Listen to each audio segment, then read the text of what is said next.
What is up, my fantasy affarians? This is your boy, Bourbon Dude, at home. I got my baseball in hand. I got my old elk bourbon in my other hand. And I got my third favorite thing in the world on the other side of the screen to me, and that's Andy at McLovin FF Affair on Twitter. Andy, what's going on, man? Nothing, man. Stoked to be back. Love football season. So excited. Week 1 didn't let me down. It was great. Glorious. We lost, but that's okay. Hey, we're in the same boat there, man. You had a close game, took a loss. I had a close game, took a loss with the Cleveland Browns. Yeah. So we're in the same boat, man. I get it. Yeah, but only one more sleep until we get football again. So that's right. Hey, you're using my son's terms, right? One more. He goes by sleeps, the number of sleeps. So I like that plug there. That was nice. I saw that on Twitter like yesterday or whatever. It was, I think somebody named Jeff Bell, and he was like, only 2 more sleeps until football. And I was like, heck yeah. I love it. I love it. I love it. All right. Well, we're going to get right into it. We're going to talk Thursday night preview. We're going to talk some just quick hitter waiver wire pickups because we know waivers have already run for 99% of leagues, but hey, just take a peek, take a look at the waiver wire and see if any of these guys are available. If they are, just go pick them up. No fab, no nothing. You don't have to burn waiver priority or anything like that. So we'll get through those, and then we're going to talk some start sits, and maybe we get some live Q&A start sit questions. We're going to answer those as we go, and if not, we've got our own start sits to talk about. So I'm excited. But before we get into it, Andy, you talked about this weekend. I did a little bit of betting. Did you do any betting this week? Yeah, I did. I was using the Barstool Sports app, and I bet pretty heavily on the Washington football team. Lost about, and I say heavily, but that's me being, pretty conservative with what I do. But I lost about $100 on Washington football team. Pretty disappointed by all that. I don't know if it was the Fitz injury that like really, turned that offense down or what. Couldn't stop them on third down. It was hot knife cutting through butter. And then I also did, for fun, a couple like 8 or 9 game parlays. And the horrible things, so they were $10 parlays. I lost both of them because the Ravens couldn't beat the Raiders. I would have made like $3,600. I thought that was such a chalk pick, and man, I got burned. Oh, that's shitty. That's shitty. So it's funny that you mentioned that, right? So you're talking about parlays where you get one thing wrong and you're screwed. You don't get any money. Well, I got to do a player prop parlay where I got to do 10 of them. I didn't get all of them right, but I got 4 times my money back, right? And I'm talking about Thrive Fantasy. I'm talking about the daily fantasy and esports fantasy app, Thrive Fantasy. You find it on Apple, on Google, go on your computer and use it. It's awesome. Check it out. All you do is you pick a game, you pick any competition, and you get 20 options. And you pick 10 of those options, over, under. It could be receiving touchdowns for a player. It could be receiving yards and rushing yards combined, completions, incompletions, touchdowns and interceptions together. It's a ton of opportunity, but you only have to pick 10, and it's a points-based system. So when you go in, you could get 7 of those 10 player props and hit on them, but you're in the money in the points range. So it's awesome. You got to check it out. It's kind of cheating, to tell you the truth. So I live in Ohio.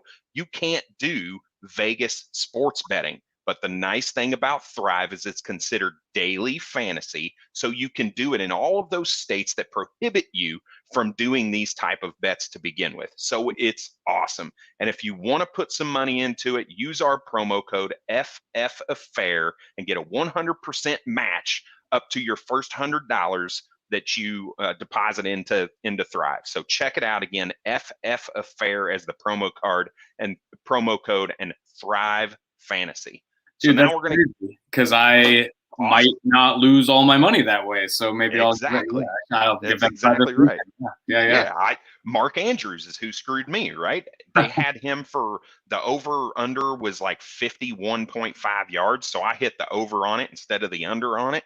And then I hit they had a half a touchdown. So we needed a touchdown. So I'm thinking Mark Andrews, Rashad Bateman's hurt and all these other things are going against him. He's a lock for a touchdown. So I missed both of those because he was under the 51 yards and didn't get the touchdown, but you're still able to turn around and make some money off of it. So it's awesome. Check it out again, Thrive Fantasy. All right, let's get right into the quick waiver wire pickups. Again, the waivers are closed for everybody. So you're not going to be able to go and bid on these players, but at least go into your waiver wire and see if they're available. So a couple names that should be right off the top of everybody's head. That's Elijah Mitchell, running back for the San Francisco 49ers. Trey Sermon is coming back, but it doesn't matter if he's on your waiver wire. Go pick him up. A couple others, Kenny Gainwell, running back for the Philadelphia Eagles. He booted Boston Scott to the bench. That's essentially what happened. He ended up with like 9 carries, 3 catches. Miles Sanders is the workhorse that we were actually didn't think he was going to be, but we'll get into that a little bit. So Kenny Gainwell, another guy you should check out on your waiver wire. Khalif Raymond. Now, this is a little bit of a stretch. A lot of people are kind of steering away from the Detroit pass catchers or looking at guys like Quintez Cephas and Tyrell Williams, and they say anybody outside of the running backs and TJ Hockenson we don't want. Well, here's the deal. Khalif Raymond plays 75% of snaps. He got 4 targets. It's a guy that is worth stashing at the bottom end of your bench, and that I'd be willing to bet in a dynasty league, even not even just redraft, that you'd be able to pick that guy up. So Khalif Raymond, another guy, wide receiver for the Detroit Lions. Take a look at your waiver wire, see if he's available. Again, waivers have already run, so you should just be able to add him if you've got a player to drop. A couple other quick ones. Zach Moss. The only reason I bring him up, I'm in several redraft leagues with this guy. He's on the bench. He was a healthy scratch. If he comes back healthy, he's going to get some work. It's a guy worth looking at. Jamison Crowder coming off the COVID-19 list, another guy that's been available in a couple of my leagues. And with the dud that Elijah Moore put up this week, it's a guy that I think you might want to put on the bottom end of your bench as an option for Zach Wilson in those short yardage throws. You think about how many games he was startable last year, I expect very similar production from him. And then a couple other quick ones, Tim Patrick and Trent Sherfield. Tim Patrick, wide receiver for the Denver Broncos, a guy who you think is going to get some work now that Jerry Jeudy's out. We've seen him produce in the last couple years as well, so I think it's a guy worth stash at the end of the bench. And Trent Sherfield, the wide receiver for the San Francisco 49ers, guy who caught a touchdown this week from Trey Lance, nonetheless. So in the red zone, and you hear rave reports about him coming out of camp. They love his work ethic and his route running ability. So Trent Sherfield. So those are 6 names that you want to kind of take a look at, see if there's some bottom churn on the bottom end of your roster that is worth going to take a look at these guys. Anybody that you want to throw in there real quick before we move in? No, I think, I added the Trent Sherfield pick. He's the guy that is splitting reps with Brandon Ayuk because he showed out so well in camp. So it's a long shot, right? But it's cost-free waiver. It's not even a waiver pickup now. It's just a free agent addition. So you don't even have to burn your waiver. Absolutely. Easy. Yep. Love it. All right, let's get into this Thursday night preview. The Washington football team and the New York Giants, a divisional matchup. And I'm just going to kind of toss this over to you, Andy. You've got the Washington football team jersey on. Actually, you've got a Washington Redskins jersey on, a past team, the past of the Washington football team. But, hey, man, what are you kind of thinking? You're a big Antonio Gibson truther. You love this guy from the start. What do you kind of see that backfield? What are you excited for? What are you excited to see from Saquon or not excited to see from Saquon? So really just kind of talk me through the running back position for this Thursday night game. Yeah, so, I was pleasantly surprised by the usage Antonio Gibson got in week 1. I was looking at a chart earlier. He had 69.4% opportunity share on a per snap basis. So when he was out there, 69.4% of the time they were running through him. That is huge to me. That means they were designing the offense around him. And with Taylor Heineke coming in over Ryan Fitzpatrick because he got, his hip injured or whatever because he's an old man. With Heineke coming in, I really think that the offense is even more going to be designed around Antonio Gibson run game, getting him in the right blocks and the right run scheme and having him hit the hole hard and take it to the house. He is the workhorse I kind of hoped he would be coming out. J.D. McKissick was relegated to he had a bunch of third down snaps, but that's all it was. Yeah, it was surprising. It was a 65-35 snap split between the two. Antonio Gibson was in there for a large majority of that. Here's my concern. I mean, this guy fumbled the ball twice. He put the ball on the ground twice. Yeah. One of which was recovered, one of which was turnover to the other team, and he only had one touch inside the 20. One. So when you're in the red zone, you should be looking to get him the ball. Here's the caveat to that, right? I say that for a reason, because that's going to be the thing that people come to you about when they want to get Antonio Gibson. This guy's not the red zone guy. He only touched the ball one time in the red zone in week 1. They were only in the red zone twice, right? The entire game. Like, what are we talking about?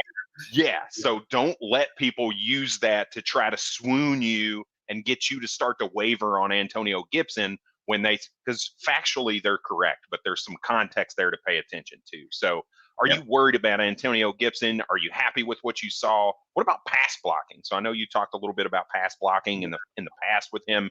Did it look like he took a step forward in that, where he may relegate J.D. McKissic to the bench on some of those third down plays? So this is the bad thing about living in Pittsburgh, is we don't get a ton of Washington football team games. So I had Red Zone on. I saw every time the Chargers kicked our butts. I saw the 2 Red Zone opportunities that we had, but I didn't get to see a ton of the interior stuff. They have the non-Red Zone plays. So just didn't hit my TV, and I was over at a buddy's house, so it didn't quite work out. But I don't know. What do you? He's a smash play, right? This week. Oh yeah. I mean, you don't sit this guy for any reason at all, right? He still had almost 100 yards rushing.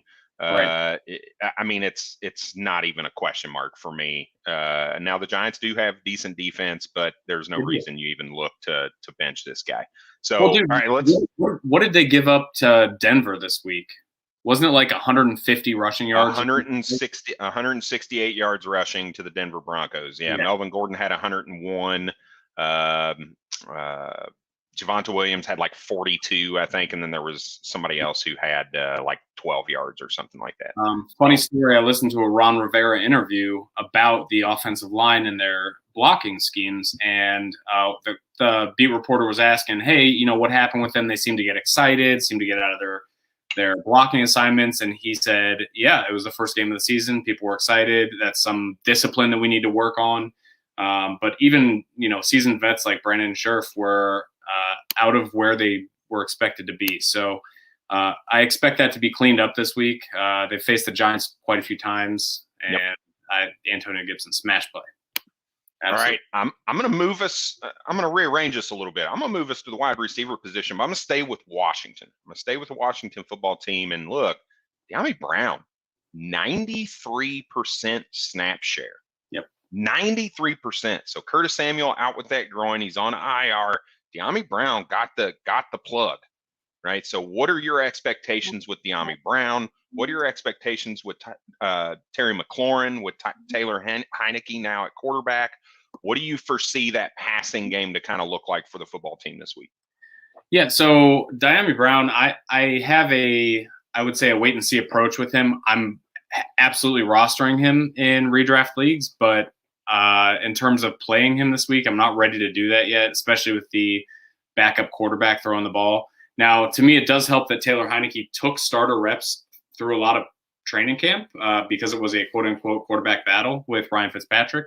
So they are familiar with each other, and Deandre Brown was awesome through camp. So I'm not ready to start him yet because I think there are better options for starts this week, but he's somebody you should roster, but not start.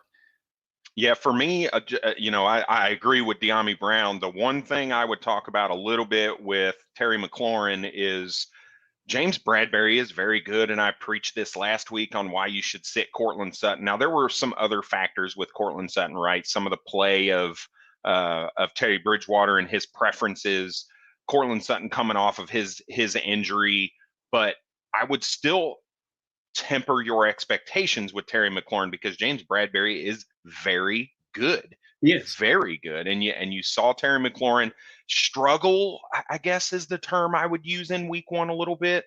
But he had his one big catch where kind of twisted his body around to make the catch. It was absolutely phenomenal catch, Yeah. and he's a talent. And I'm not saying you sit Terry McLaurin at all, because all he needs is one play. But what I would say is temper your expectations a little bit with him because of that matchup between him and James Bradberry. Well, what I'll say is because they're division opponents, they played him twice last year, and we have pretty good data on what he looks like. Even, this I think is his 10th starting quarterback this is his third season now, right?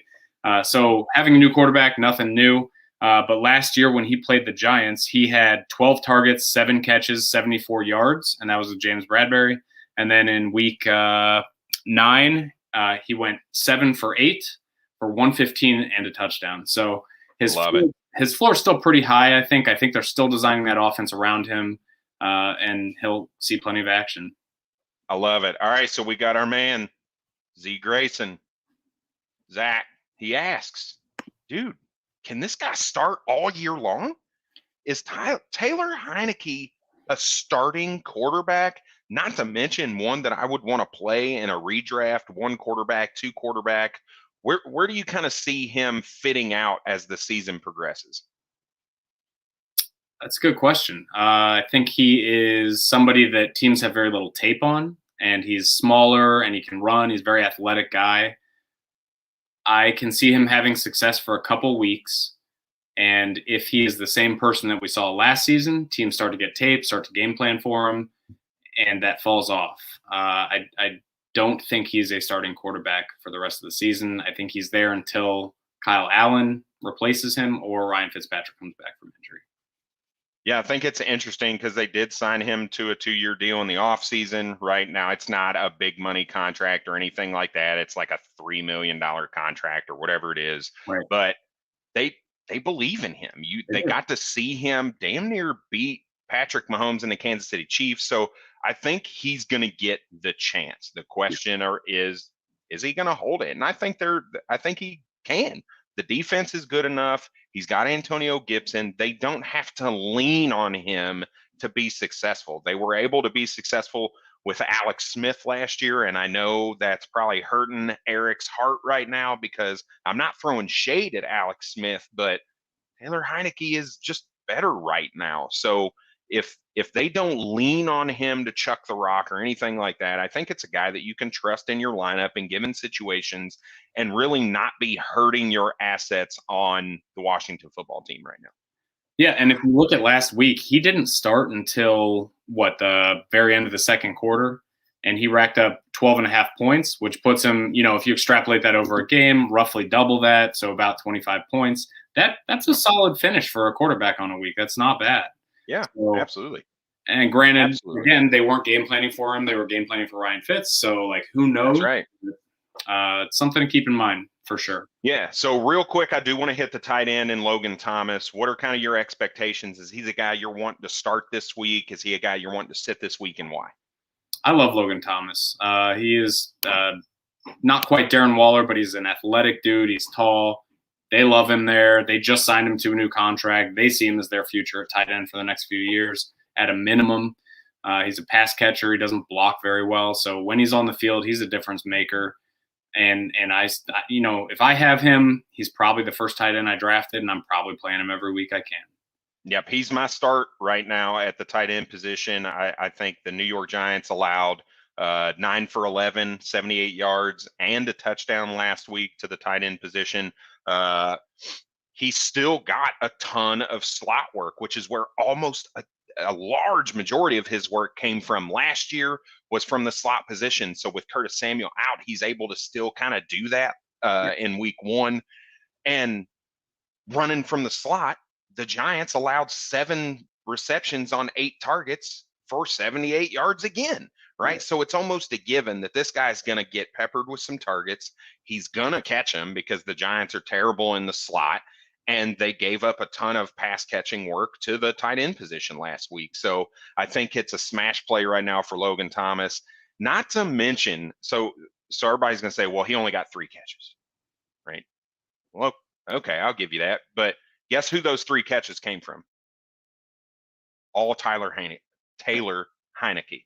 Yep. He threw 3 passes to him in 2 quarters of football, right? So Taylor did come in the third quarter. The third quarter. So less than 2 quarters of football, right? Or no, it was the end of the second, right? Where he went out. Right. Yeah. Now, when you look at that second, when he comes in the second, there's like a 10-minute drive that the Chargers go on. Yep. So they ate all that time up. So the 3 drives are very few. I think it was 3 drives in total that the Washington football team had in the second half. He had 3 targets to Logan Thomas. So you figure a full game. Now there's a chance this guy sees 7, 8 targets. And that's going to be enough for a starting tight end position, especially when you're looking at streaming and things of that nature. So Logan Thomas to me is a start at the tight end position. All right, let's shift over to the New York Giants real quick. Saquon Barkley, 10 carries for 26 yards? Yeah. He got 10 carries for 26 yards. A 50-50 split right smack dab down the middle with Devontae Booker. What is happening right now? What do we need to decipher from the New York Giants run game right now, Andy? Yeah, I don't think there's a lot to decipher. He's coming back from a super bad knee injury. He has had a long time to recover from it, but they're working him back in. And that makes sense to me. This guy is a franchise player, right? They picked up his 5th-year contract. He's a running back, 2nd overall pick in 2018, right? So he is a guy that they intend to keep, and they want to make sure he's healthy. So while I am not happy as a Saquon owner in a couple leagues, I think that with only 4 days in between this game that's upcoming and their last game, nice. With only 4 days in between, I really don't see that changing too much. I think they'll slowly increase his reps, and probably by week 4 or 5, barring any setbacks, he'll be part of their regular rotation and have the vast majority of the running back work. But they're going to work him in and see how he feels, make sure he's okay. Do you think it's a 50-50 split again this week? I think it'll edge a little bit more towards Saquon, and slowly Booker will come out, and slowly Saquon will come in. Are you benching Saquon Barkley? It depends what my options are, honestly. I tend to draft very heavily on running back. So if I have, a Chris Carson or somebody to fill in that second RB slot, yeah, I'm probably benching him because he didn't put up stats that are worthy. Washington defense is a strong defense, and it's just my thoughts. He won't get to work to get in a rhythm, and Saquon's a rhythm guy, Yep. Well, that, and you are playing the Washington football team. What we thought was a very solid defensive line. Now, the Chargers' offensive line didn't make that look like it was the truth, but I think it is the truth. I just think the Chargers' offensive line is that good right now. So, all right, any care in the world about New York Giants pass catchers, guys that you're looking to start in this matchup, anything like that? If you watched last week's game, Keenan Allen took advantage of the Washington football team. He's a savvy route runner, and there's one guy on the Giants that reminds me of that, and that's Sterling Shepard. So Sterling Shepard seemed to get open at will against the Broncos. I don't know if he's going to have the same upside as he did last week, but I think he's going to be a solid play, 14, 15, 16 PPR, something like that. Yeah, so I'm gonna put out a vote of confidence for Kenny Golladay. Look, Mike Williams had a great week against the Washington football team as well. Right, Kenny Golladay, when he's on the field, he produces double-digit fantasy points, like 99% of the time. There were a few games last year or 2 years ago where he did not produce double-digit fantasy points. The guy's going to produce when he's on the field. He was 4 for 64 or something like that last week. It was not a huge week or anything like that, but depending on your options, he may be a very viable option in that flex position right now. And I could see him having a very similar or better stat line. I don't foresee that stat line coming down at all for him. I think it's still going to be pretty solid for the most part. It's another week under the belt of work with Daniel Jones, with him on the field. And another week removed from his injury issues that he saw in the offseason. I think there's a chance that this guy can have a pretty solid week. So don't give up on Kenny Golladay. His value is so low right now. It is so low right now. I'm almost to the point of saying go buy him, but I'm not quite ready to make that call yet. So, but I think he's a viable option in your flex, and you should be looking, unless you have clear starters over top of him, he should be most likely in your lineup this week. So, right. All right. So props for this game. Any kind of props for me, particularly Antonio Gibson? He's got his prop for rushing yards is only 69.5. And to me, I'm smashing the over on that. I'm smashing it with Tyler. I keep saying Tyler with Taylor Heineke there. They're just going to feed him the ball, and I think he's too explosive to not be over that 69.5. So to me, I'm smashing the over on that. Are there any, not to mention the fact you talked about earlier, the Giants allowed 165 yards rushing to the Denver Broncos last week. So why Antonio Gibson's better than both of those guys? Yep. Right. So it's just an easy call for me. Any kind of player props you're looking at in this game that you're interested in? Well, like I said, I haven't done a lot of player prop betting, so I'm not totally sure. I didn't look this up. No, that's fair. All right, man. No, that's fine. The other bet I'm looking at is I'm looking at Washington football team to cover, right? So they're favored by 3. I think they cover it. I really do. I don't know that I trust the Giants to be able to keep it close. They struggled last week. It looked bad. And I think the Giants are just going to continue to struggle. So one last question before we move on to our start sits again from our man, Zach. What are our thoughts on Daniel Jones? What do you think about him? What do you think about him, man? Well, if you looked at his rookie year, he had 4 number 1 overall quarterback weeks, and that's as a rookie. What I think is the Giants have set him up to fail. And so while I actually like him as a player quite a bit, he's an athletic guy, he's fast, he has a great deep ball. The line sets him up to get sacked, quite a few times, or at least pressured quite a few times per game. And that's, I think, where his fumble issue comes from, is he has his feet dance quite a bit, and he's not sure that he's going to get the protection he needs to throw a ball, and that sets him up for failure. So I don't think I'd call him a bust. I'd call the Giants a bust. I just don't think they've done a good job surrounding him with the offensive line talent that he needs. What do you think?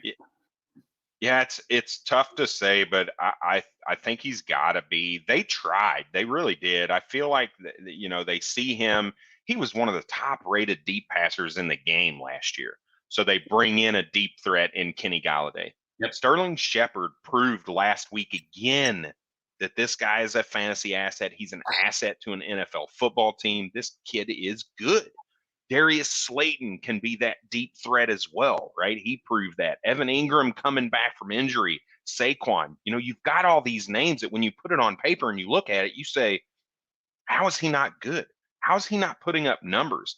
And when you look at it, he had a pretty decent game from a fantasy perspective. He put up over 20 points in a fantasy game.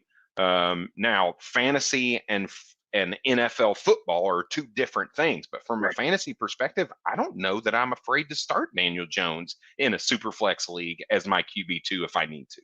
I'm not afraid of that.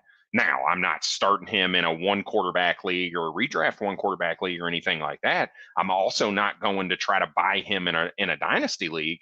But if I've got him on my team, I'm going to wait and hope for that 1 blow up week to try to move him.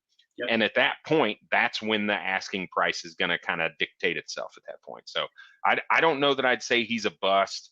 I think he's going to produce for the fantasy game this year in particular.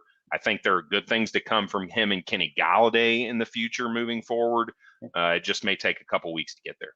Well, and something that's under discussed is his rushing ability, right? So he had 6 rushes for 27 yards and a touchdown last week.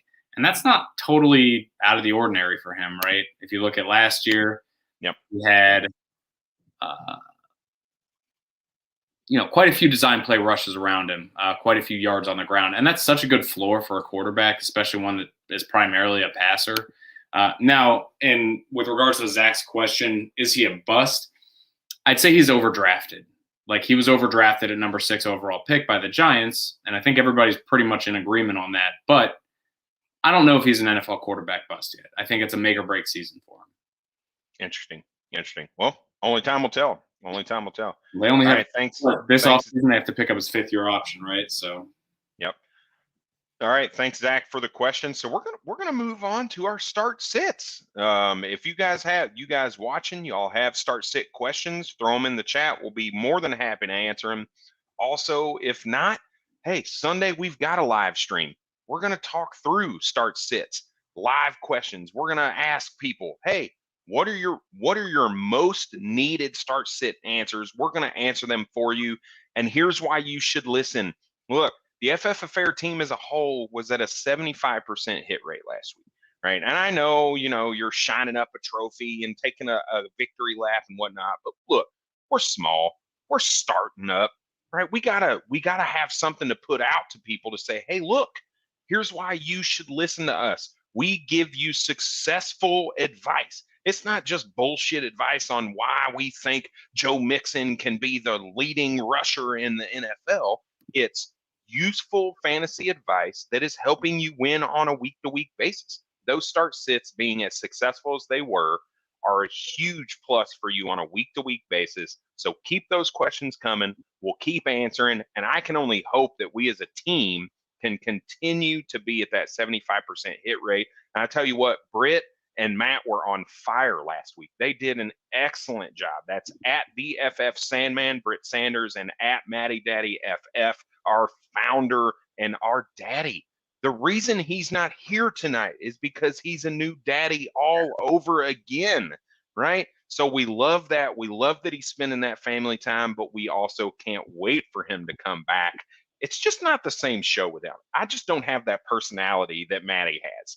I can't run the show the same way that Matty does, right? When I look and I see, oh, hey, we had 12 people watching at one time. That number with Matty is huge because he has that personality. He has that life. He is our heart and soul of the company. He drives us to be better every week. So if you don't follow him again at MattyDaddy FF. And if you don't follow Britt, you're already screwing up. This guy has killer rookie knowledge. This guy has killer Devy knowledge. You should check his shit out on Breakout Finder. It's at the FF Sandman on Twitter.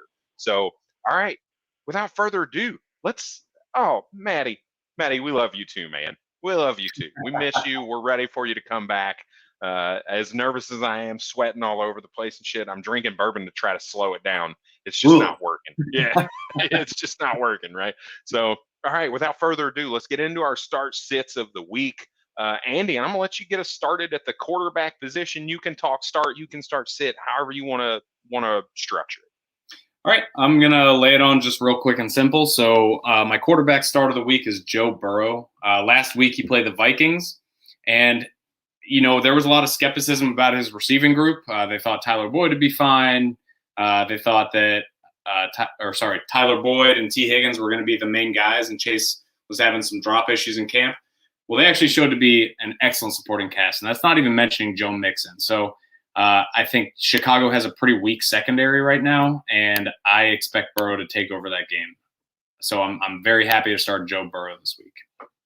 Yeah, I think that makes plenty of sense. That the Chicago Bears look bad. Yeah, they just look bad on secondary. Now they did lose Kyle Fuller, so that didn't help their situation at all. So I don't expect it to get any better for them anytime soon on defense. So I agree that's a smash start, and I love it all day long.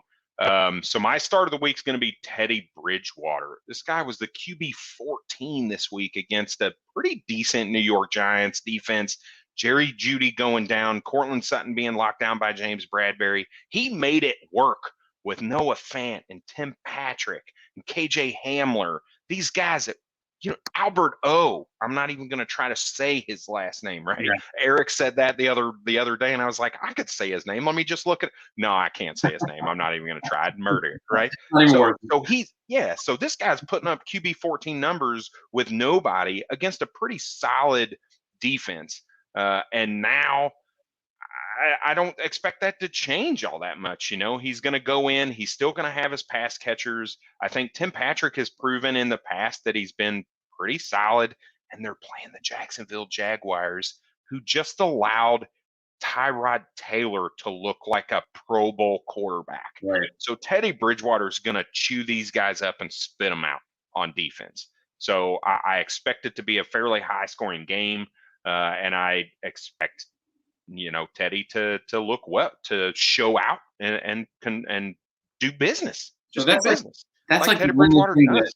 that bothers me about the game is I don't think it's going to be that high scoring because Jacksonville did not look good on offense or defense last week. So I wonder if the Broncos don't get out to a 2-3 touchdown lead and then just run the ball.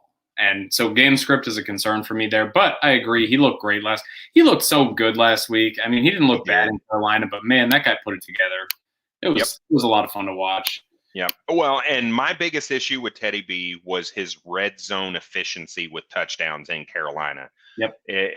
He only accounted for like 3 or something crazy low of the red zone touchdowns for the Carolina Panthers last year. Their efficiency in the red zone was pitiful. Yeah. And last week, he just looked good. He looked really good. He was efficient. They were putting points on the board, and I expect them to do much more of the same with Jacksonville at the helm. So now, in that Denver offense, between Tim Patrick and KJ Hamler, who do you expect to see the increased usage?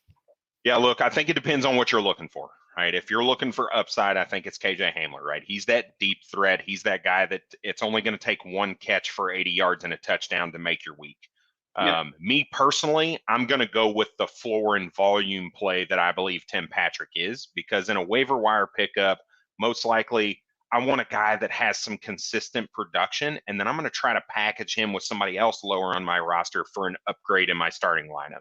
So I'm looking at Tim Patrick because I believe that guy is going to be the one that sees more of the cover or more of the target share than what KJ Hamler is.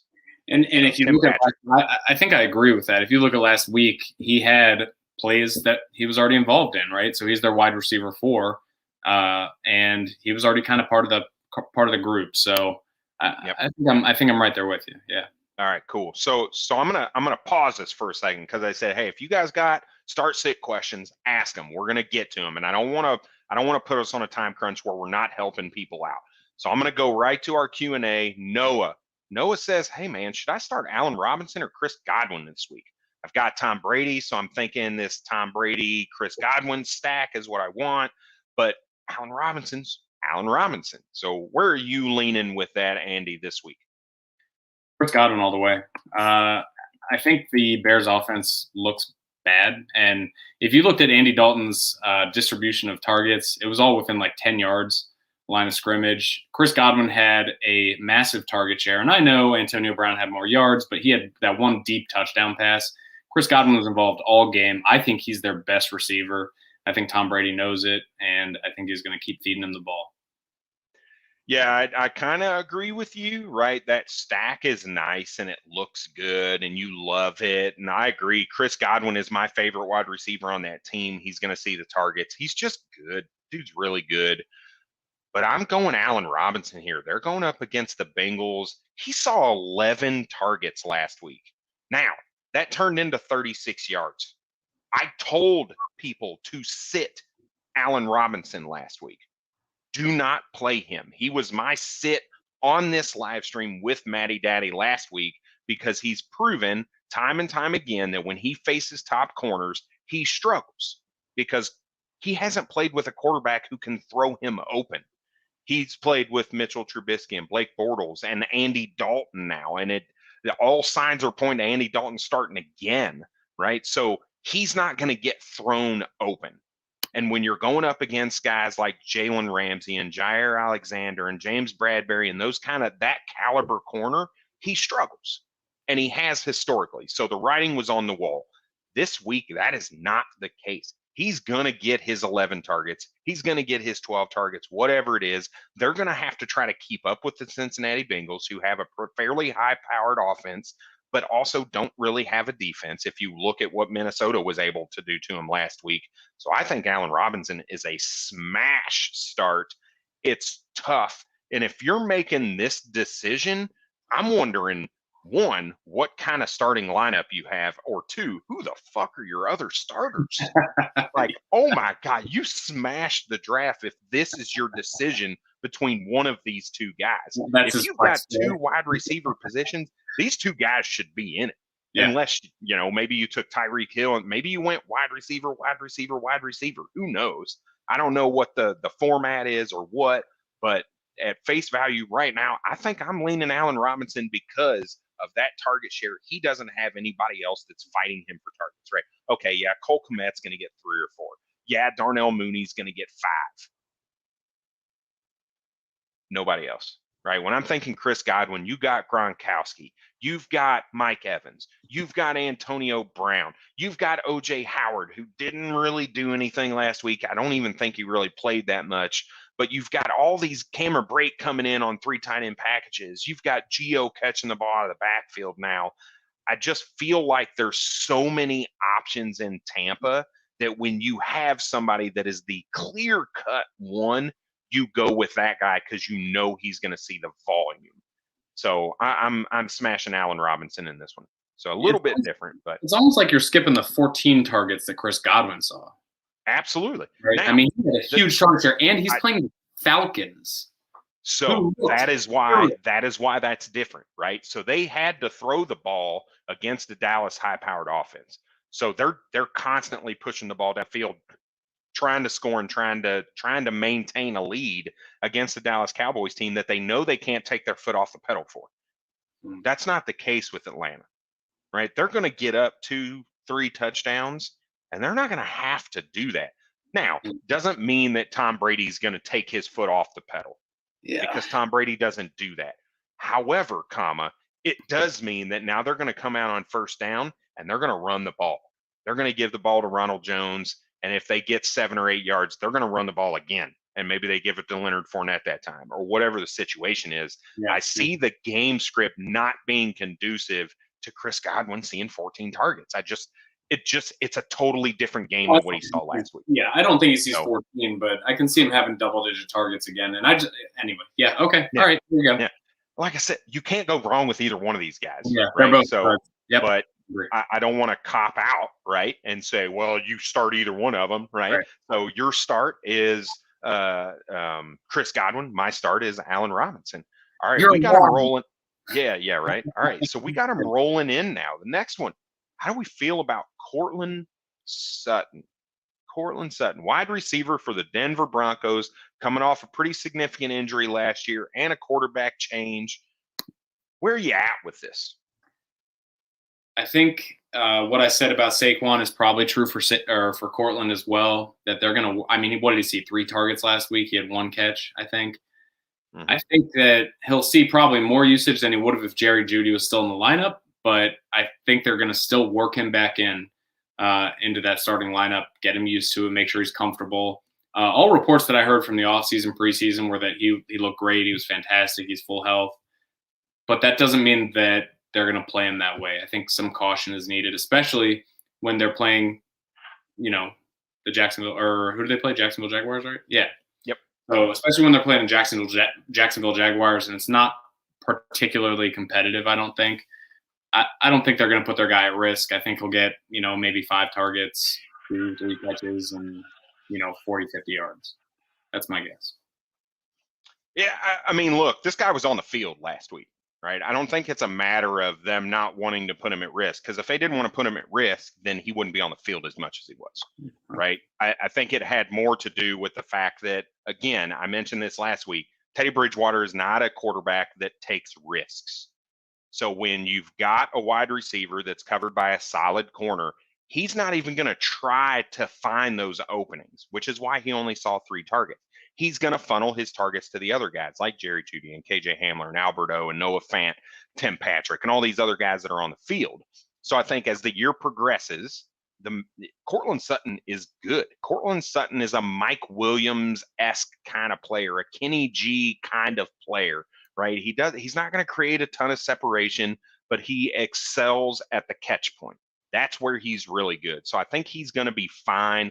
Teddy Bridgewater has this stigma about how he doesn't throw the ball down the field, and that's just not true. He was I want to say he was top 10 in average depth of target last year at Carolina, right? So, I mean, he threw 2,000-yard receivers and Curtis Samuel like 970 or whatever it was, right? He's going to produce. He's going to make wide receivers productive. And I think Cortland Sutton is the best wide receiver on that team by a long shot now that Jerry Jeudy's out. So I think he's fine.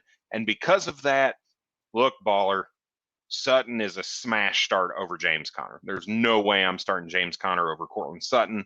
That's just me, again, against a Jacksonville team that doesn't have a James Bradbury or a top-level corner. I'm playing Cortland Sutton over James Conner. Andy, where are you at with that? Oh, definitely play Cortland. I just don't think James Conner has a high ceiling at all. So, on his best day, what does he get? A touchdown and 30 yards, so 9 points. That's, I just don't see him having a huge presence on the field. That's my take. Yeah, I mean, what made him super successful in Pittsburgh and what made him that top level running back was all that volume and the receiving work. And Chase Edmonds is the guy getting that. The coaching staff even came out before the season started and said, look, yeah, James Conner can catch the ball. He's okay at it, but it's like asking an elephant to ride a boat. I'm pretty sure that's exactly what the quote was. It's like asking an elephant to ride a boat. So that should tell you the coaching staff's like, this guy's not our pass catching guy. Right. It's just not what we're going to ask him to do. We have Chase Edmonds, right? We have a guy who excels at that part of the game. So why would I put somebody who is inferior to him in a situation to do that? So yeah, I'm smashing Cortland Sutton over Conner, and it sounds like you're doing the same. So cool.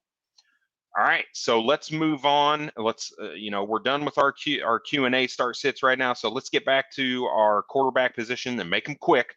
Our sits for this week at the quarterback position. All right, yeah, my first sit, or my only sit for quarterback, is Derek Carr. He just had a monster week against the Ravens. That was unexpected. I think the Pittsburgh defense is significantly better than the Ravens defense, and I think they're just going to make it super uncomfortable for him, and he's going to have a horrible week. Yeah, I think that's fair. I think it's fair, right? You've seen a couple of those games last year from Derek Carr where he just put up duds, right? 135 yards, but like a 70% completion percentage and no touchdowns, right? Yep. So I think that's a very, you saw the Steelers really put Josh Allen in a bad situation last week, right? Yep. So you expect very much the same for Derek Carr. So I think that's fair. So for me, it's Tyrod Taylor. Look, QB 11. He's a QB 1 right now. This dude had an excellent week. Threw for almost 300 yards, a couple touchdowns last week against Jacksonville Jaguars. And not only was he the QB 11, look, this guy actually looked pretty damn good. He made really solid throws. His receivers were getting open. He was making good decisions. He looked like an NFL quarterback. So I think people have the potential of falling under the perception that this guy is going to continue to produce that type of production. Now, he's going up against Cleveland Browns. Just got torched for 350 almost yards, 3 passing touchdowns, and a rushing touchdown to the quarterback, right? And Patrick Mahomes. That's Patrick Mahomes, not Tyrod Taylor. So I'm not worried about that with the Browns defense. I think the pressure, because the Houston Texans, PFF actually rated the Houston Texans offensive line as like number 21 after week 1. I think it was 20 or 21. Right. So to me, when you think about Tyrod Taylor versus the defensive line of the Cleveland Browns, you're looking at 2 pretty top tier pass rushers coming after Tyrod Taylor. And then you've got at least Denzel Ward to play Brandon Cooks in most situations. So now you're leaning on guys like Nico Collins and whoever else is there. So I'm fading Tyrod Taylor this week. Don't fall into the trap that he had an excellent week in week 1 and he's the QB 11. A lot of people just look at that and say, oh my God, he's the top scorer on the waiver wire. I'm going to go pick him up. Don't make that mistake. Don't get him. He's a sit this week, 100%. Man, you said really fast and I sped through Derek Carr and yeah, I know, right? Yeah. You gave the whole rundown, baby. There's no questions. No, it's good. All right, let's move on to the running back position. And I'll start with this one. So I'm giving a vote of confidence to none other than my 9th round pick in the expert mock draft, Ronald Jones. I'm giving the vote of confidence, just like Bruce Arians did. Said, hey, guys, Rojo's our start. Ronald Jones is the starting running back for our team in week 2. Look, this dude's explosive. Everybody wants to jump on him. Everybody wants to say bad. Look, he got benched. He fumbled. I get it. He fumbled a couple times last year too, but he still produced on the NFL field when given the opportunity. And I think the game script here with the Falcons is going to be conducive to him seeing a large portion of carries, So I think he's going to touch the ball at least 15 times. I think when he touches the ball 15 plus times, he's productive. He's a guy you want in your lineup. Not to mention the game script for the Tampa Bay Buccaneers is going to be huge right now. Right? Yeah. They're going to destroy the Atlanta Falcons. I feel bad for Matt Ryan and Kyle Pitts. Actually, I feel good for Kyle Pitts and Calvin Ridley because they're going to get just peppered with targets. But that team is going to go into the locker room after that whistle blows at the end of the fourth quarter, and they're going to be fucking heads down, shitting their pants because they got beat by 40 fucking points. Like, these guys are going to get destroyed. So that kind of game led me to say, well, what's Ronald Jones done last year? We'll stick with. What did he do last year in those games where Tampa had a huge lead? And that's where he had some of his best games. They had a 46-23 win at Carolina. He almost had 200 all-purpose yards. Ran for 120 or 192 yards. Right? They had another game against Green Bay, 38-10. He had 113 yards. So in some of these games where the game script goes towards the Tampa Bay Buccaneers, where they have a big lead, is when Ronald Jones shines the most. So I think Ronald Jones is a guy that you plug into your flex and you're happy about it. I'm not telling you to plug him into the right RB1 or RB2 spot, but this is a guy that you can definitely trust in your flex spot. Go get him even. Just, oh God, that's gross to say. You might even want to go trade for Ronald Jones, right? He's at an ultimate low. This dude had 4 carries for 13 yards and a fumble and got benched. Dude, nobody that drafted Rojo in like the 8th round is trading him after week 1 for pick. Look, they're not doing you say that, but week 1 is the most tilted time in the NFL season. The most tilted. Some of the worst trades go down after the completion of week 1. You can shake your head and say you wouldn't do it, right? But you and I are not the typical fantasy player in redraft. Week 2, guys. Week 2 is where people are like, so there's a pattern. Reach out, see what they say. Yeah, it never hurts. You're right. Reach out and see what they say. And Andy, I'm going to put you on a pause before yours because we got a couple questions coming in. All right, let's do it. First one: would you trade Nick Chubb for Deandre Swift and Justin Jefferson? Absolutely. Before you answer this question, Andy, Jason, if you're still listening in, let us know if this is redraft or dynasty, please. And if it's full PPR, half PPR, standard. Yeah, there's a few things. Let us know what your league is. So let's just talk Nick Chubb right now, and I'm gonna steal Nick Chubb because I'm the Browns guy. Look, Nick Chubb's he's a man. He is a man. When you watch this guy run, he just wears defenses down. He's got the best offensive line in football, according to PFF. And even if you just watch, that offensive line just manhandles people in every situation. So it's full point PPR, Andy. Is it dynasty or redraft, Jason? That's the other question. So for me, Nick Chubb is a top 5 with the potential of, I don't know if he could be RB1 just because he just doesn't see that pass catching work.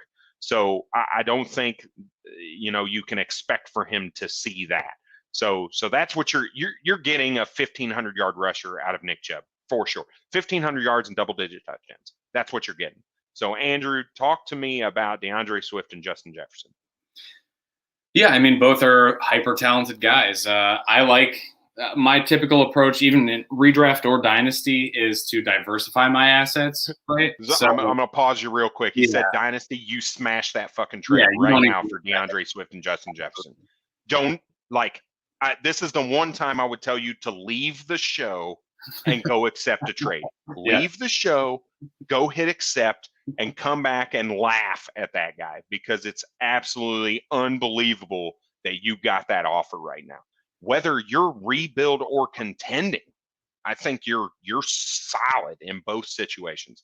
Yep. Sorry to cut you off, but I wanted to get him out before that guy pulled that trade down. Right. Before he has some cold feet there. Yeah. So Deandre Swift, Justin Jefferson, both of them are studs. Swift had significant involvement in the passing game last week. Jefferson had a 1,400-yard season last year as a rookie, right? He's only building that chemistry with Kirk Cousins. We're after week 1 right now, and Chubb looks like a god because he is one, right? But sometimes 2 pieces can outweigh the whole, right? And in this case, Swift and Jefferson, I think that's a 2nd and a 3rd round pick for early 2nd round pick in redraft and in dynasty leagues. Actually, that's pretty much how it falls. I would definitely make that trade instantly. Like Brad said, leave the show immediately, go accept that trade, and then come back and tell us. Show us your happy dance, right? Post a video. Yeah, so I want to give a shout out to another guy, Eric. So at Eric Burkholder 6 on Twitter, he always talks about the second contract, right? That's when you want to sell running backs is going into their second contract. You want to get these younger guys that are in their rookie contract. And this is that exact situation. Nick Chubb just signed his second contract. Yes, he's only 25. Yes, he's going to have 3 more years of production minimum before he starts to trail off. Deandre Swift is a second-year running back. He's 22 years old. Justin Jefferson, second-year wide receiver, 22 years old. You just saw Deandre Swift. He's the RB2, I believe, in PPR leagues right now. That doesn't matter. Right? He had 11 targets. 11. And that's not going to change. Look, Eric and I have been preaching Anthony Lynn. Anthony Lynn targets the running back position. The running back position had 19 targets last week.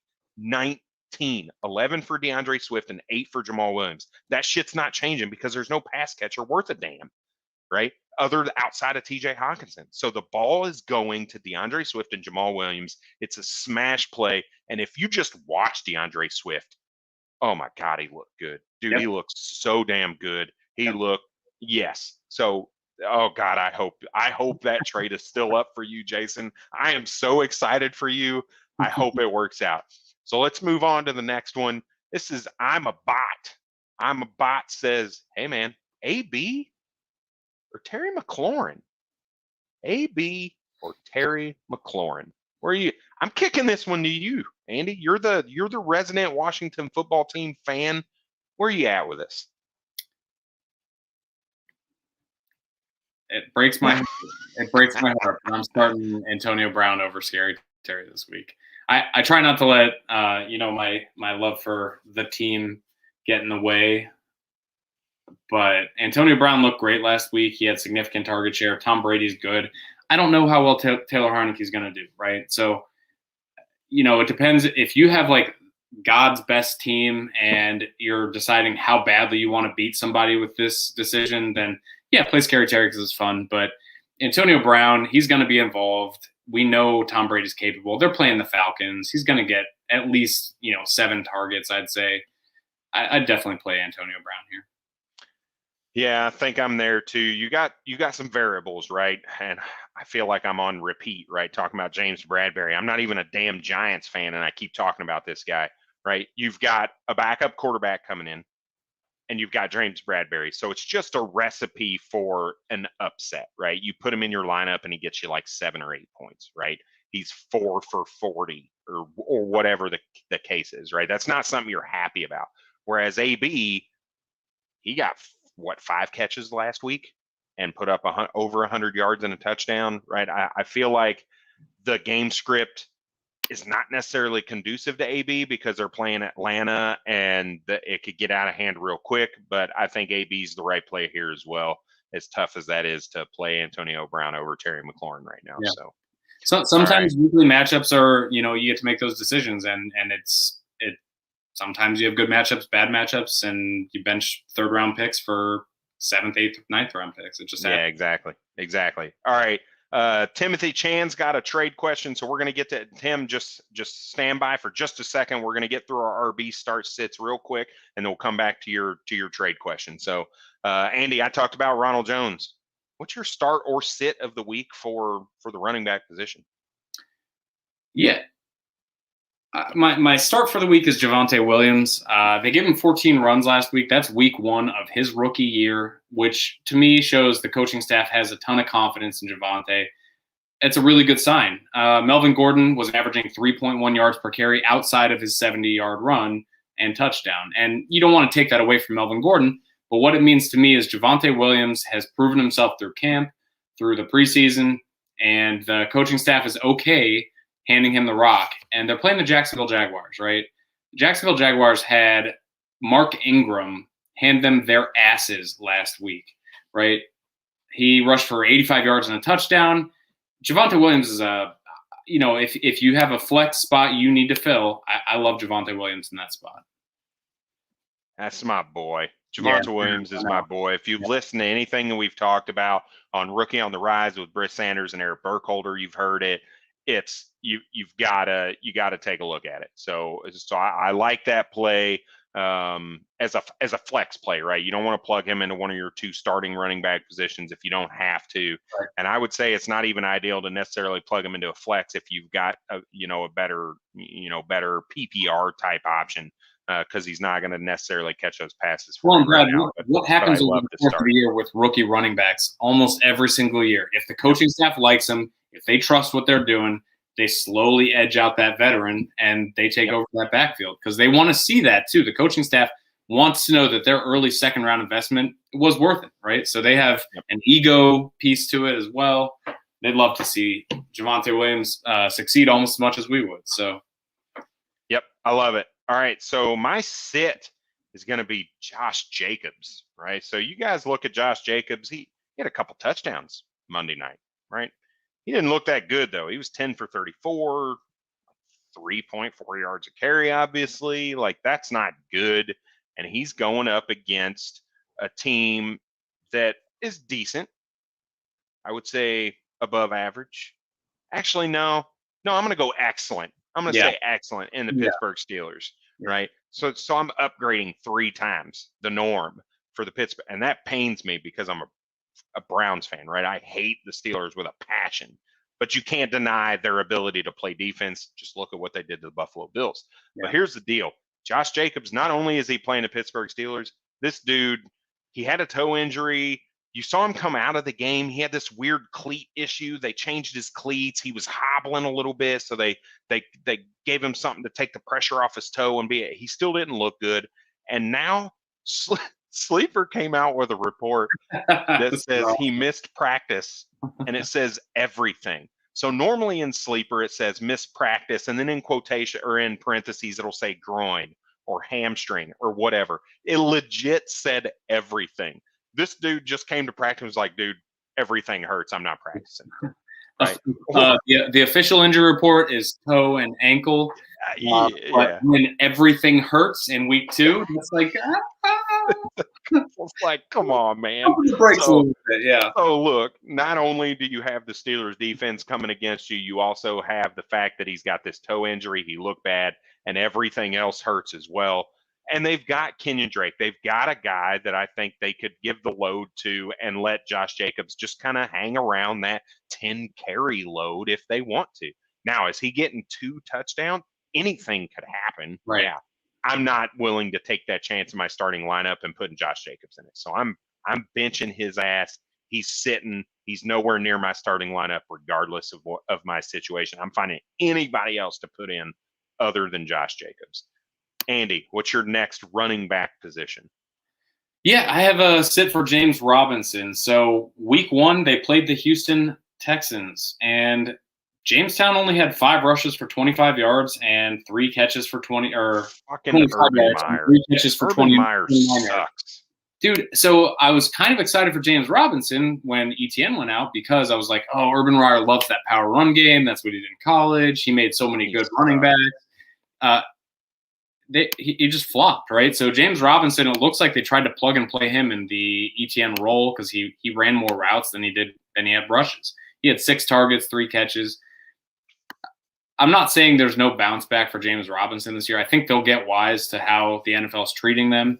But I'm not ready to play him this week when they play a solid Denver defense. So it's just not his week in my eyes. I'm not playing him. Yep. Yeah, I can agree with that 100%. Well, and you want to see it also, before you plug him, right? Carlos Hyde had like 11 rushes, right? So he got out-touched by Carlos Hyde. And that to me says that the coaching staff, for whatever reason, right, it's not the same coaching staff as last year when James Robinson was actually fantasy relevant. So they swapped everybody out, and I just am ready to watch him until he succeeds, and then maybe I'll start him. And that's the key. You want to watch until he does something, because Urban Meyer did not give you a reason to trust James Robinson right now. It just didn't. So you want to see it before you take the chance of plugging him in your lineup. So, all right, cool. Moving on to the wide receiver position. My first start, it's my boy. It's my bold prediction of the year, and that's Mike Williams. This is my dude.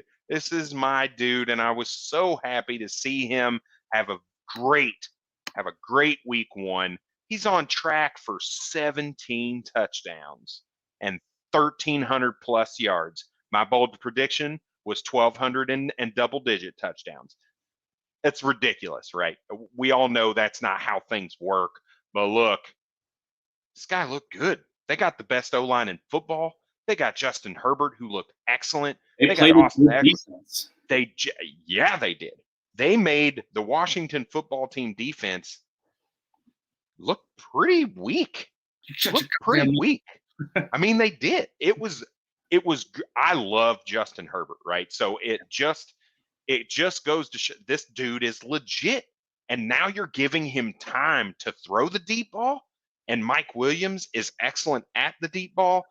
Don't get me wrong. Keenan Allen is still the alpha there, right? I'm not trying to say Mike Williams is the alpha and Keenan Allen is relegated to secondary snaps. That's not what I'm saying. But Mike Williams is a guy I'm willing to start every fucking week right now. Every week. Washington football team's 2 corners are fantastic. And they just did not. Washington tries to play man because they've got an excellent defensive line. So they can rush. They can do that. Right? They don't have to worry about dropping into a zone to try to help their corners out. They can rush those 4 guys on the line, let those corners be one-on-one, and they trust their defensive line to get to the quarterback in time. That didn't happen last week because the offensive line is good, right? So now you look at the LA Chargers going into a much easier situation, not the Washington football team, and I think he's a smash play. So Mike Williams, put him in your lineup. Find a way to get him in there. They're playing the Cowboys. Yeah, baby. Run that score. The Cowboys, super high scoring offense, and DeMarcus Lawrence just left with a foot injury. I think he broke his foot. I missed that. Yeah. Ooh, I missed that. So they're going to be even worse on defense. Mike Williams is going to eat. Keenan Allen is going to eat. Austin Eckler should eat. They should. They have that. It's the highest over week. Yeah, it's the highest over under the week of 55. So you follow that point total, right, to see where the high scoring offenses are. Vegas is very smart. Use them to your advantage. So you got to think that kind of shit's going to happen. So I got another start sit question real quick. And then, Tim, we're going to get to your trade offer as well. So we got Matt Glure saying choose 4 out of these for week 2. Amari Cooper, Robert Woods, Adam Thielen, Tyler Lockett, Allen Robinson, Antonio Brown. I'm real quick, while you're thinking about this, I'm kicking this to you, Andy. Where the hell was everybody else in your draft? What were they doing? Now, some of that's week 1 reaction, right? Tyler Lockett and his big touchdown, his 2 touchdown game. Adam Thielen and his 2 touchdown game. Amari Cooper, his touchdown and 130 yards, right? Antonio Brown over 100 and a touchdown. There's a lot of week 1 reactions there, right? But in a draft, this is perfect. This is what you're looking for. So, Andy, what 4 are you looking to start out of these guys? Dude, it looks like he drafted a running back in round 1, then wide receiver, wide receiver, wide receiver, wide receiver, wide receiver, wide receiver, and it's a dynasty. He said it's a dynasty league. All right, cool. Yeah, so choose 4. So Amari Cooper looked incredible last week. this is going to be, like Brad was just talking about, an insane over-under. I'd take Amari for sure. Robert Woods, he looked good. Stafford looked good. The offense looked like it was clicking, and he still wasn't super involved. So I'm kind of pumping the brakes just a little bit with Robert Woods when I'm in the presence of other studs. And these next two guys are my two starts for the wide receiver position, Adam Thielen and Tyler Lockett, right? Love them both this week. Think they're going to be awesome. And then between Allen Robinson and Antonio Brown, I'll assume that's Antonio Brown, not A.J. Brown. It is, yeah. I would pick Antonio Brown, and that's just because he's playing the weak Falcons defense. And I don't love what the Chicago Bears did on offense. And that doesn't always matter, right? But I just really hated the ADOT that they had, and I'm not convinced that offense is going to produce points, give opportunity for touchdowns, the same as the Buccaneers are going to do. So my 4: Amari, Thielen, Lockett, Antonio Brown. All right, so this is when we're a little bit different, right? So I'm definitely smashing Amari Cooper. Yep. Definitely putting in Adam Thielen, right? Those two are givens. But I'm going to go Allen Robinson and Antonio Brown. Those are the 4 I'm going with. I'm sitting Lockett, right? He had that one huge touchdown, and that is what Tyler Lockett's been the last couple years, right? Is that boomer bust kind of guy. He's a guy that gives you a huge week or no week. But when you look at now, look, I'm not throwing shade at Tyler Lockett by any shape of the imagination, right? This guy, if you look at Matt Harmon's reception perception, which is one of my favorite things to go look at, Tyler Lockett is fucking good. He's good at every route. He wins at every route. He wins against press. He wins against man. He wins in zone. Like, it doesn't matter. He wins everywhere. But he's not the alpha. DK Metcalf is the alpha.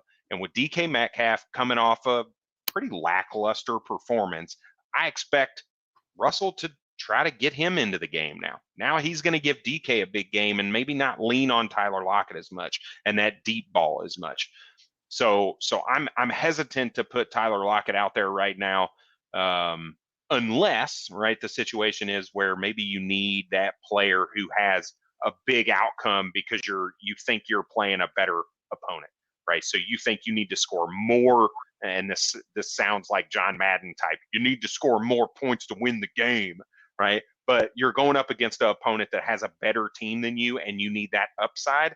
I think Tyler Lockett then might make your list instead of an Allen Robinson, who's probably more of a floor play. But I'm going Amari Cooper, Adam Thielen, Allen Robinson, and Antonio Brown. All right, cool. Tim, I know you've been waiting for a while, so I want to get you in. So he's talking about a trade. Wonder if he should take it. So he would get Mike Evans, Miles Sanders, and Robbie Anderson, and give up James Robinson, Chris Godwin, Kenny Golladay, and Brandon Ayuk. So my initial reaction is absolutely not, right? I've never been a huge proponent of Mike Evans. He's very Tyler Lockett-esque to me, right, where he's going to give you those blow-up games, but he's also going to give you one catch for nothing. Miles Sanders is a guy that we think is getting the work, but week one's a little early to tell, and Kenny Gainwell is a pass-catching back. So I expect some of that work to go to him.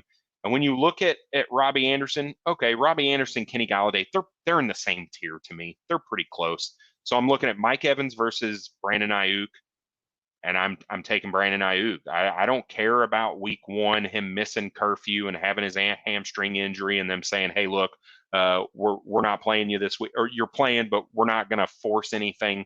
We're going to slow your snaps down to all that. And then you're looking at James Robinson and Chris Godwin for Miles Sanders, and I think that's a smash.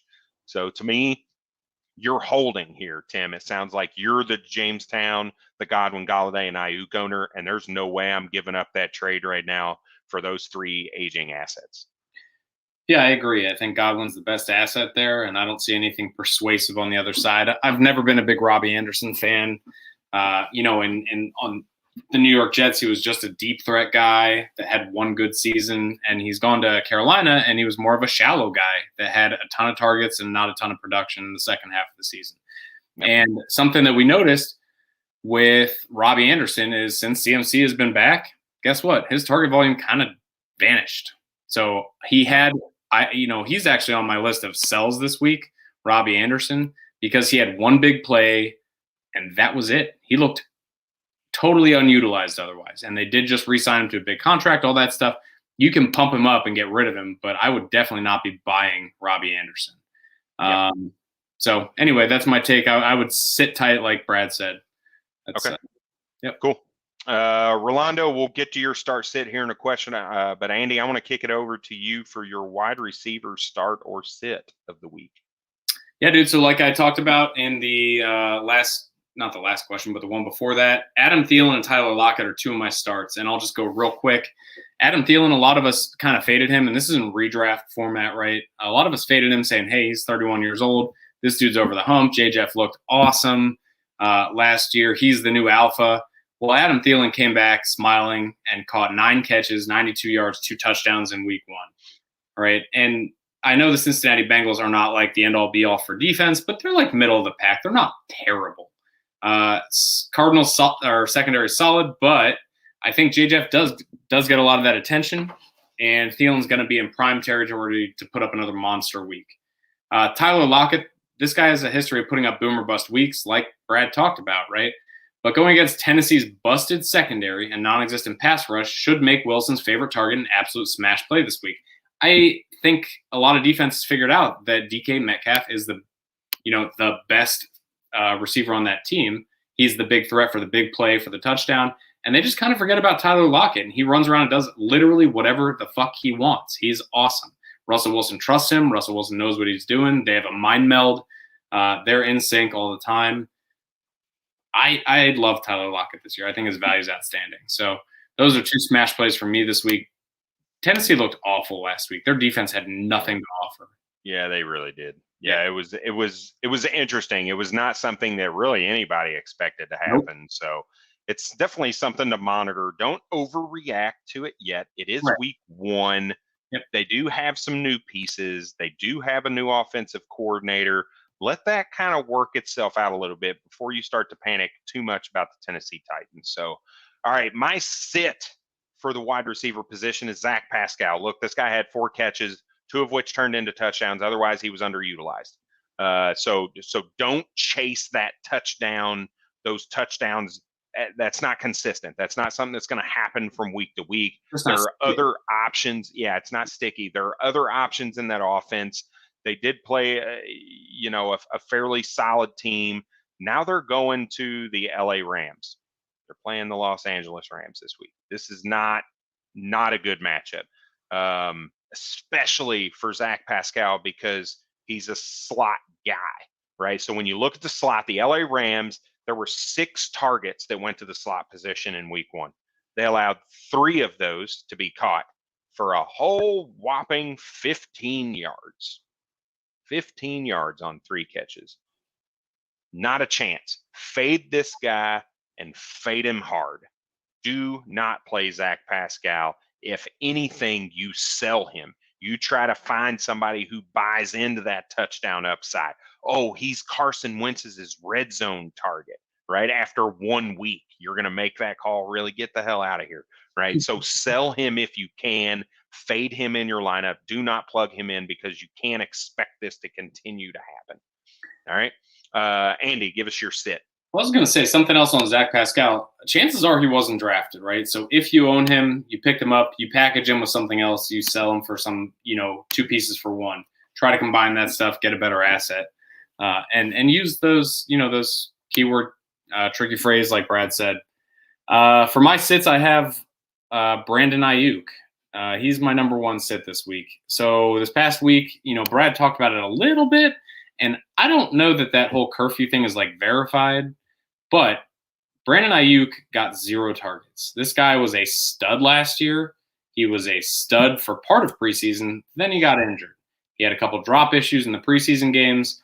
For whatever reason, he's in Shanahan's doghouse, and Trent Sherfield has balled out during preseason. So I don't know what to make out of that situation at all. I hope it's not a Dante Pettis 2.0. I'm not like selling Brandon Nyuk for any reason right now, but I am keeping my guard up. I'm not starting him until I see something more than 0 targets. It's not an issue of the drops in this case. it's an issue of he wasn't used. He wasn't part of the game plan. There's a quote from Kyle Shanahan that says, I want to get this right.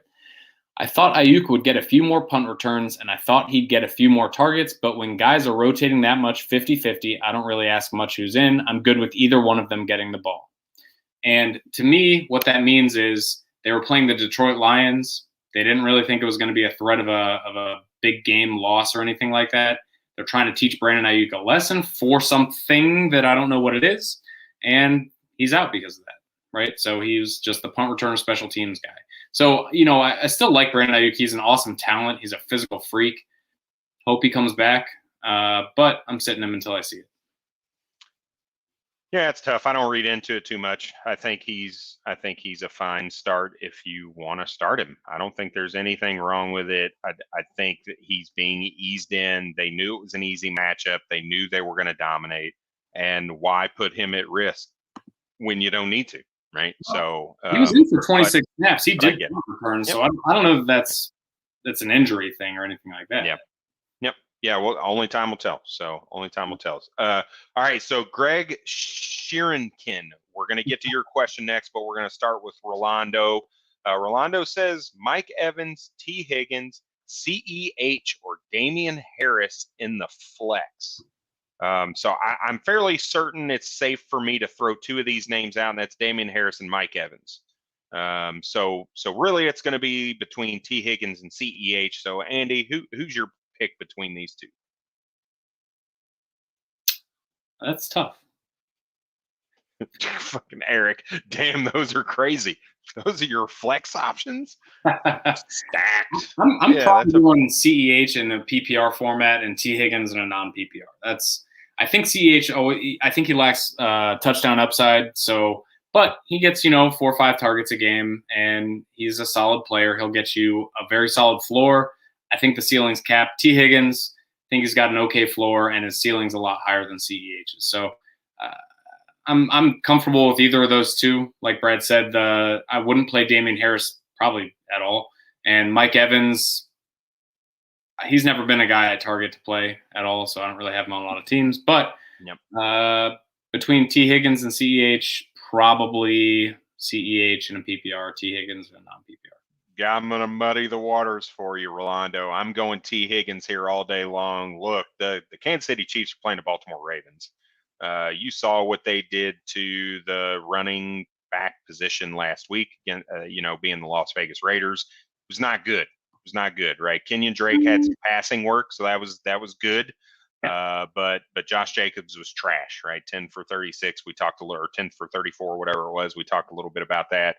So I'm worried a little bit about the rushing side. So maybe he gets a little bit of receptions. But look, they were in a shootout with the Cleveland Browns last week, and he didn't really get a lot of that receiving work. So I don't know that that's a place I want to go right now. I've never been a CEH guy, right? I've never believed in that talent to begin with. I think it was a mistake to take him at number 32 overall in the NFL draft. I am a T. Higgins guy, so you might want to take this with a little bit of a grain of salt because I like T. Higgins. I don't like CEH. But look, the Cincinnati Bengals, they're a high-powered offense. I think it's fair to say that at this point, right? You've got a team that you saw against the Minnesota Vikings last week. Chuck the rock. They run the ball well right now. So I think you can trust T. Higgins. He's got a solid floor, but he's got that touchdown upside too. And look, he was their leading receiver before he went out with that injury last week. And then he came back in later in the fourth quarter, but he did miss some time. So I still think that T. Higgins has the upside that I just don't know the CEH is going to give you right now. So I'm going T. Higgins right now instead of CEH. So a little bit different. All right, let's move on to Greg. Next question. Would you trade Jonathan Taylor for Amari Cooper in a PPR league? I'm gonna say no and then pass it to you, Andy.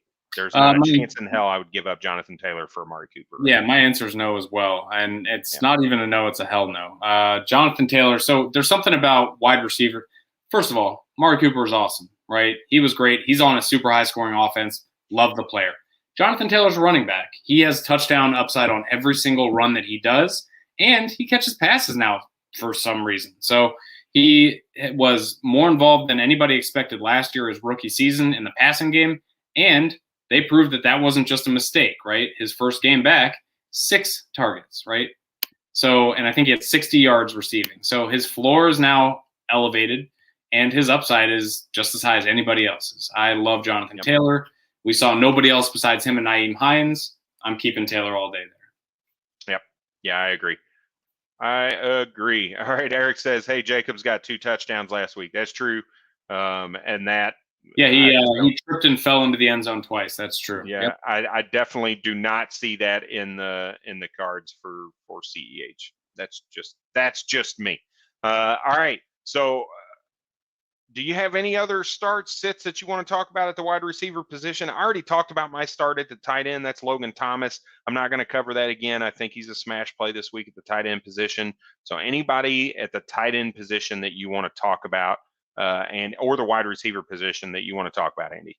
Yeah, so I'll do tight end. And tight end is tough for me because there's only really 5 good tight ends every year. You know, it drops off so precipitously after that. So you're talking about a bunch of guys that score kind of around the same points, and guys that are streaming every week tend to chase these, once every 5-week hits. So one guy that did really well last week, but I do not think repeats regularly at all, and so I don't trust it, is Juwan Johnson. He was a heavy waiver pickup in all of the leagues I'm in, and the Saints had 5 touchdowns on 150 passing yards, right? They had a 25% touchdown rate. It was freaking nuts. Every 30 passing yards, every 4 attempts, they had a touchdown. Juwan Johnson, this isn't his first year. He's a beast, right? He's a big dude. But it was a super weird game that nobody really expected. I just don't see it happening again, at least not the same way.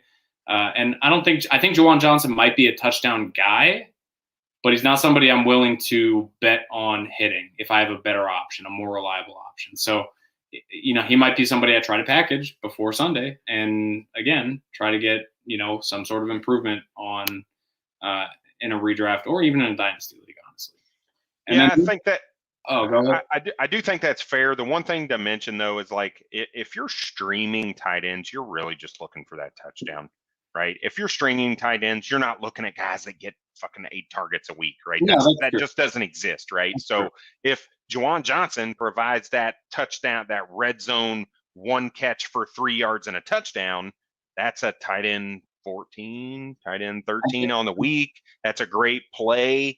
So the question is more, would you expect Juwan Johnson to get a red zone target or a couple red zone targets this week? But I totally get on a season long, you definitely don't want Juwan Johnson, right? But on a spot start, I think it's fair to say you might, in certain situations, look to try to start it. I think what I was really getting at is that Saints offense just looked so weird last week that I don't know that I trust Jameis Winston or that offense to look anything like what it did this past week. So, yes, he had a great week.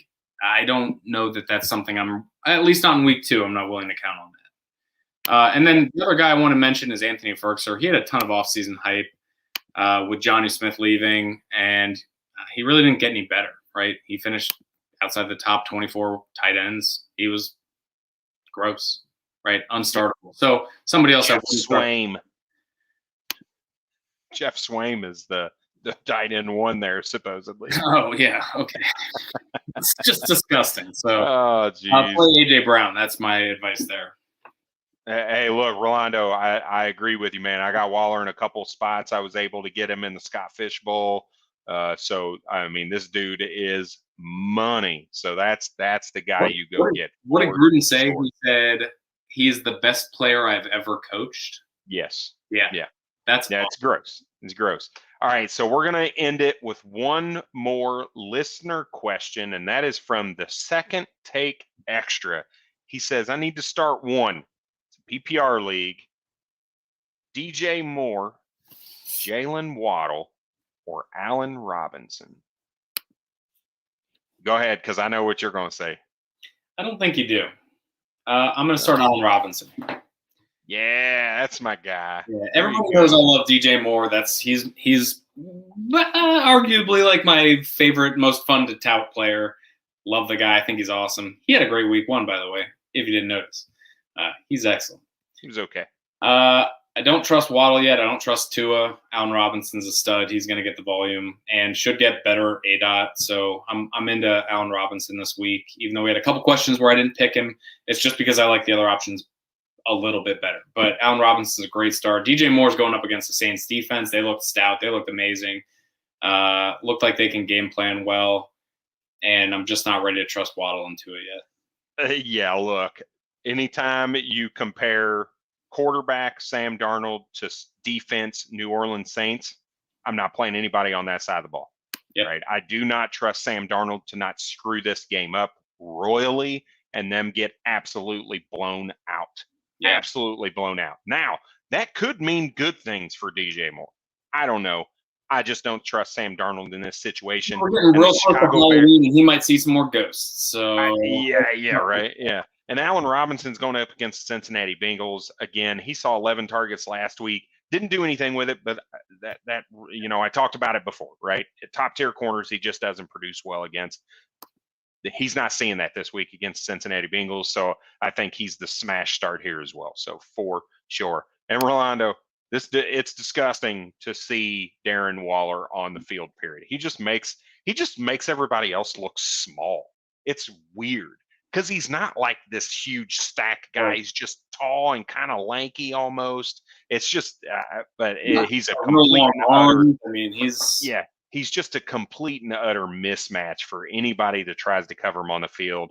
And I want to feel sorry for people who have to cover him, but I don't because I love seeing it. I just love seeing it all together. So, hey, look, I'm going to wrap us up. Look, we've gone for an hour and a half live stream talking start sits. We've answered everybody's questions. We've gone through the Thursday night preview talking about the New York Giants and the Washington football team. We've gone through our start sits at every position. We've done everything that we could possibly do for you in an hour and a half. It was jam-packed content. But guess what? It's not all the content. It's the content on ffaffair.com to go check out. It's our start sit articles that are written by Quinn Cuskey this week. Go check it out. Again, ffaffair.com. Quinn Cuskey wrote our waiver wire article for week 1. Quinn _Cuskey with a C. CUSKEY on Twitter. Quinn _Cuskey on Twitter. Look, DFS. We didn't even talk about DFS. We talked a little bit about betting, but we didn't talk DFS necessarily. If you want to know how to set a lineup and a winning lineup at that, you want to listen to Brian Craighead. That's at VandyGrad92 on Twitter. And DFS Cash Crusade. If you go to ffaffair.com, at the top, click podcast. You'll see all of our podcasts, our whole radio network in there. DFS Cash Crusade. He's got an awesome story about a kidney transplant. You've got to check him out. And he won me a good chunk of money last year. So I know from experience that this guy's pretty solid at the DFS game. So, and he walks you through building a no shit lineup. He builds a full lineup in that Cash Crusade. So check it out. Hey, look, listen to our flagship pod on Thursdays. That's with myself. That's with Eric Burkholder 6 on Twitter. And our hostess with the mostest, he's back. He's sitting on the island, sipping Mai Tais and hosting our show. That's at Brian GM FF Affair, Brian Manganero. I hope you get your water bottle back, by the way. It's in the mail. I sent you the tracking number, so it's coming. Who am I missing? We talked Britt. We talked Eric. We talked Maddie. I think we covered almost every. Oh, so the waiver wires, right? So we covered waiver wires, but it's after after waivers set, right? So waiver wire has already gone through. If you want to hear it before, you got to go listen to Hot by Happy Hour. Hot by Happy Hour hosted by, again, Quinn Cuskey. Also, it's got Kobe Garbin and Sam Gordon. That's Beef Garbin, at Beef Garbin on Twitter and at Samuel _Gordon. I really need to get these Twitter names under wraps, right? I'm not good. They're just so random. Like, why am I McLovin? Yeah. Why is Kobe beef garbin? Like, that's what I want to know. Where'd the beef come from? But either way, right? Beef garbin and yeah, and Samuel_Gordon. That's where you get your waivers. That's where you get the matchups, right, for the week. So go take a listen to Hot by Happy Hour. Drops every Tuesday. You get us on Wednesday. You get the flagship pod on Thursday. You get DFS on Friday or Saturday, whichever day it drops. You get a ton of content from us, and we're constantly evolving. Hey, drop us a Q&A. Give us some feedback. Say, hey, guys, I want to see this shit. Why can't you give me some stats? Why can't you do this? Hey, what about this kind of content? Give us that feedback. We're constantly wanting to take that feedback, grow as a company, and help you win ships. That's the gist of it. That's what we're trying to do here. So with that, I'm signing us off. Andy, dude, I love you, man. Thanks for jumping in. I appreciate it. And I hope to see MattyDaddy back next week. And we're going to bring that fire and brimstone all over again. So we'll talk at y'all later. Let's go, Washington. Later.